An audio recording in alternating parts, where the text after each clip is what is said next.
नमस्कार students, discovery classes के इस बहुत ही खास वीडियो में आप सबका फिर से स्वागत है। जैसा कि आप सब जानते हैं कि डिस्कवरी क्लासेस में मैं आपके लिए लेकर आ रहा हूँ कई इंपॉर्टेंट सीरीज़, कई इंपॉर्टेंट विषयों के बारे में बहुत ही विशेष जानकारियाँ जो आपके डिफरेंट कॉम्पिटिटिव एग्जामिनेशंस में आपको हेल्प करेंगी। बात यूपीएससी, जेपीएससी, बीपीएससी, एमपीएससी या फिर किसी रेलवेज़ की परीक्षा की बात कर लें, जनरल स्टडीज़ एक हमेशा से ही इम्पॉर्टेंट फैक्टर रहा है और ये कहीं ना कहीं बहुत सारे स्टूडेंट्स के लिए डरावना सेक्शन भी है, क्योंकि इसमें हिस्ट्री है, ज्योग्राफी है, इकोनॉमिक्स है। तो आपको घबराना नहीं है students. History, geography, economics, political science, ये सारे विषय ऐसे हैं जिसमें कॉन्सेप्ट पर सब कुछ तय होता है।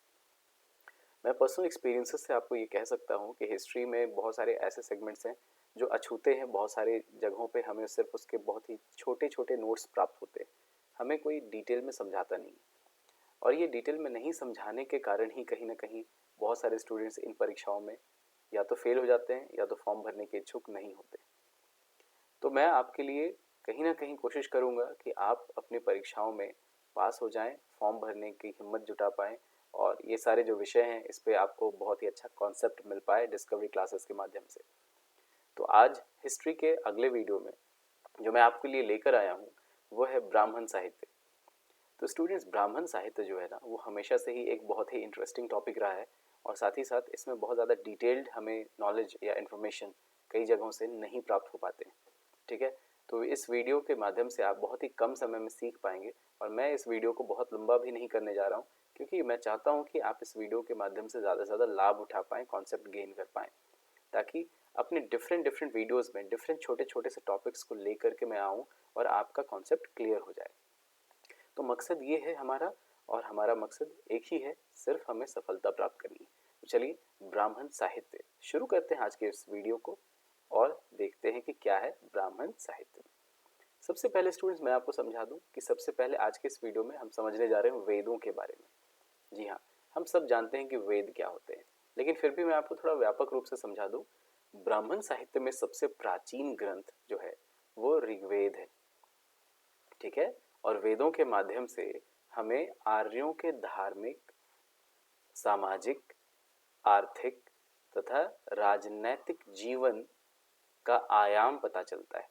ठीक है, तो ब्राह्मण साहित्य में सबसे प्राचीन जो ग्रंथ है वो ऋग्वेद है और सारे जो वेद हैं उन वेदों के माध्यम से हमें आर्यों का, आर्य जो हैं वो दरअसल हम आप जो हैं वो आर्यंस ही हैं।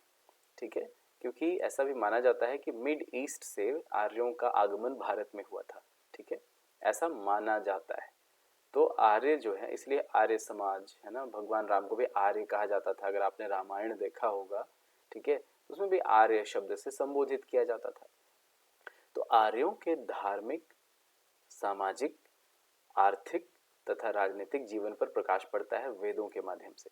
ठीक है, और वेदों की कुल संख्या जो है वो हम सब जानते हैं कि 4 है और ये कुल सारे वेद जो हैं वो हैं ऋग्वेद, यजुर्वेद, सामवेद और अथर्ववेद। तो आज के इस वीडियो में एक एक करके हम चारों वेदों के बारे में समझेंगे। तो ऋग्वेद की रचना कब हुई? सबसे पहले हम ऋग्वेद की यदि बात करें स्टूडेंट्स, तो 1500 बीसी यानी 1500 ईसा पूर्व से 1000 बीसी यानी कि 1000 ईसा पूर्व के बीच हुई है। और ऋग्वेद जो है ना वो दरअसल अगर इसका संधि विच्छेद करें, ठीक है, तो सबसे पहले हमें ये टर्म प्राप्त होता है, पहला तो ऋग और दूसरा वेद। ठीक है, इज इक्वल टू, हमने संधि विच्छेद कर दिया तो इसलिए अब ये बन गया क्या? ऋग्वेद। राइट। तो ऋग का अर्थ है छंदों यानी कि सेगमेंट्स जो बनाए जाते हैं एवं चरणों से युक्त मंत्र, यानी कि ऐसे मंत्र जिनमें छंद हो, ऐसे मंत्र जिनमें छंद हो उन्हें हम कहते हैं क्या? ऋग।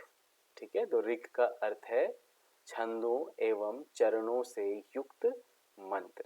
ठीक है, चलिए, यह ऋचाओं में बद्ध है। तो ऋग्वेद में जो ऋग हैं वो ऋचाओं में बद्ध हैं यानी कि बंधे हुए हैं, और यही कारण है कि इस पूरे वेद को, इस संकलन को हम ऋग्वेद कहते हैं। ऋग्वेद में मंडल की संख्याओं के बारे में बात की जाए स्टूडेंट्स, तो कुल मंडल हैं 10। ठीक है, ये पूछा जाता है परीक्षाओं में कि ऋग्वेद में कुल कितने मंडल हैं। तो ऋग्वेद में कुल, ये वेरी वेरी इंपॉर्टेंट मैंने लिख दिया, ऋग्वेद में कुल 10 मंडल हैं, जिसमें पहले कितने थे पता है? पहले थे 8, ठीक है, बाद में हो गए कितने? 10। मैं बताता हूँ कि कौन कौन से बाद में जुड़े। 1028 सूक्त भी हैं, ठीक है, 1028 सूक्त भी हैं। तो ऋग्वेद में जो पहला और आखिरी का यानी कि 10वां जो मंडल है स्टूडेंट्स, वो सबसे अंत में जोड़ा गया है। जैसे अभी अभी मैंने बताया ना, पहले जो मंडलों की संख्या थी ऋग्वेद में वो कुल कितनी थी? 8 थी। अब इसमें बाद में कितने जुड़ गए? 2, तो टोटल कितने हो गए? 10, ठीक है। पहला और 10वां, पहला और 10वां, तो पहले कितना था? 8। ऋग्वेद में या ऋग्वेद के 2 ब्राह्मण ग्रंथ हैं। कितने ब्राह्मण ग्रंथ हैं? 2। पहला ऐतरेयी ब्राह्मण और दूसरा कौशितकी अथवा शंखायन, यानी कि कौशितकी और शंखायन एक ही हैं।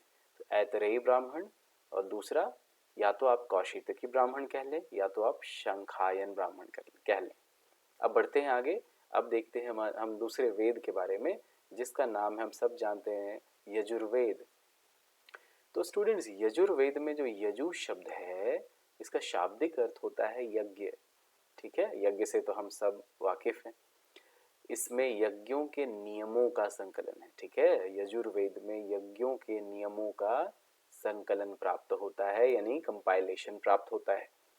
यजुर्वेद में मंत्रोच्चारण करने वाला जो पुरोहित होता है या जो पंडित होता है, ठीक है, उसे हम क्या कहते हैं? देखिए यहाँ पे शब्द है, हो सकता है आपको प्रोनाउंसिएशन में डिफिकल्टी हो, मैं इसको इंग्लिश में भी लिख देता हूँ। इसे हम अध्वर्य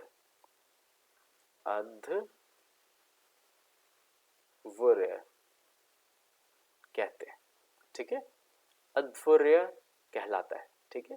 उच्चारण ध्यान रखेंगे, ये है अध्वर्य, ठीक है, अध्वर्य, ठीक है।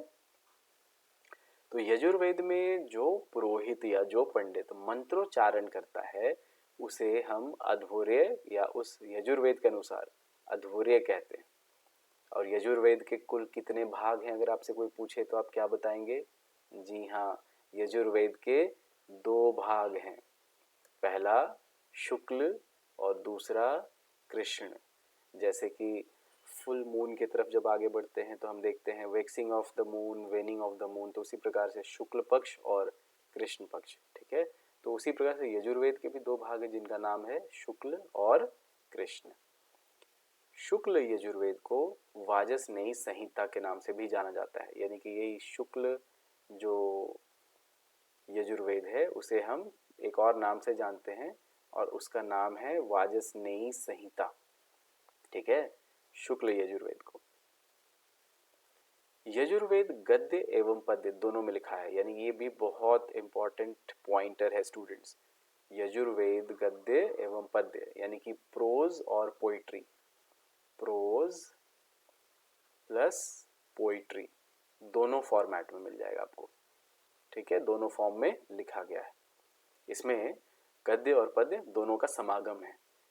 इसमें यज्ञों के नियमों का संकलन है, जैसा ऑलरेडी अभी हमने समझ लिया, ठीक है।